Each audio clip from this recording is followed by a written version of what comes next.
Shalom, and welcome back to Bnei Noach Academy, Thoughts on the Torah. Please remember to hit the like button, to subscribe, and most importantly, to share this insight and inspiration with friends and family.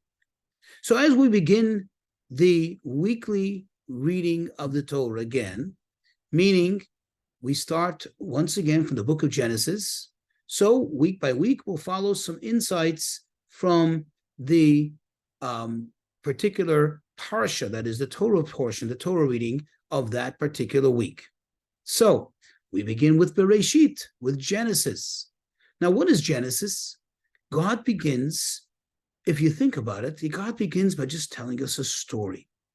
And the story actually goes on for almost the entire book of Genesis and even a part of Exodus.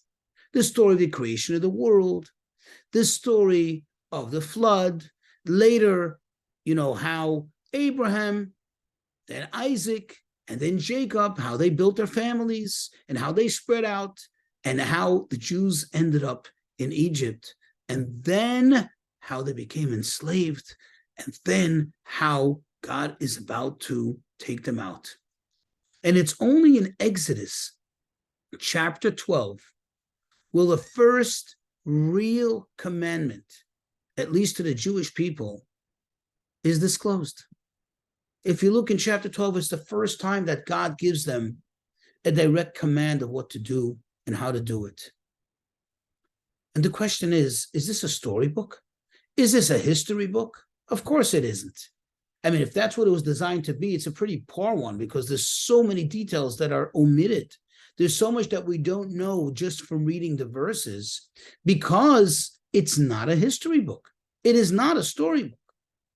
It is actually Torah. What does the word Torah mean? Torah comes from the etymology of the word hora'ah, which means directive, lesson. It is telling us what to do, how to do it, how to live our life. So here begs the question, why is the Torah going through all this history, beginning with how God created the world? What is the value in it in terms of directive, in terms of commandments, in terms of us knowing how to live our life?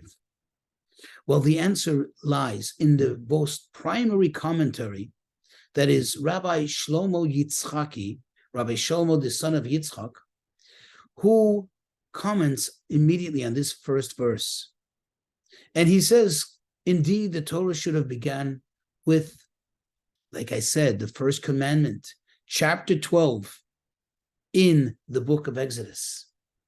However, why does the Torah begin here with all the stories, with this entire history?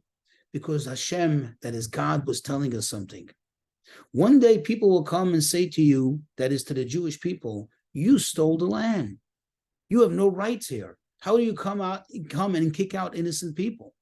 And thus, God is already telling us in advance, listen here, everything belongs to me. I made this world. I own this world.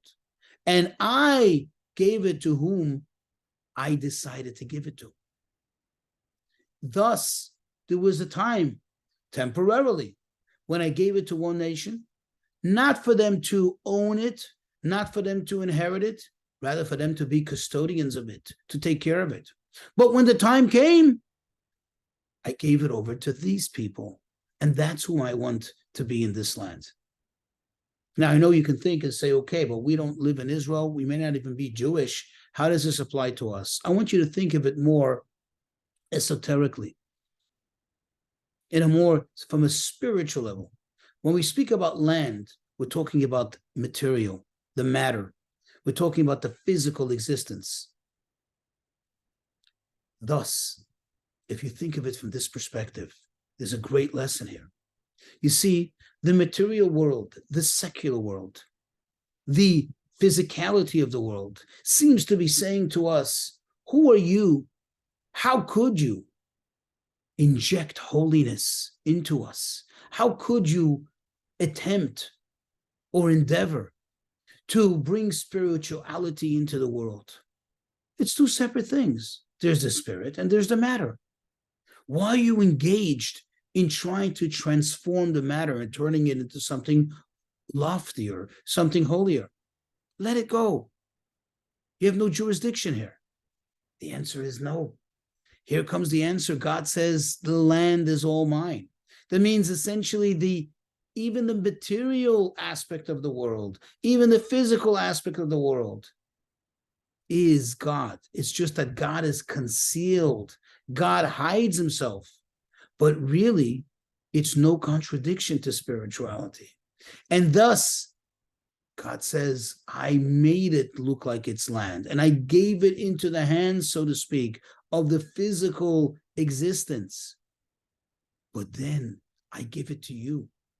When you want that land to become, quote, a holy land, when you want that matter to become holy, God gave us the power to do so. God gave us the ability to inject holiness into the world. And this is a great lesson, the greatest lesson. And that's why the Torah begins with this.